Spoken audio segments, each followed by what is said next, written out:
how to change the language in the Gemini app. So first you want to open up the application, and then you want to click on your profile icon at the top right. Now you want to scroll down and click on settings. And in here you should find an option for language. So click on languages right here. And this should display the main language, which is currently English. Now you can add another language, which is for speech only. So you can click on the add language button, and then you can add whatever language you want.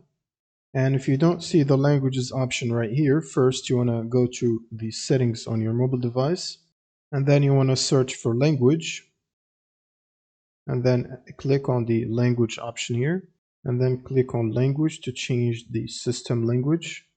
And then you want to click on the languages drop down, and from here you should pick whatever language you want.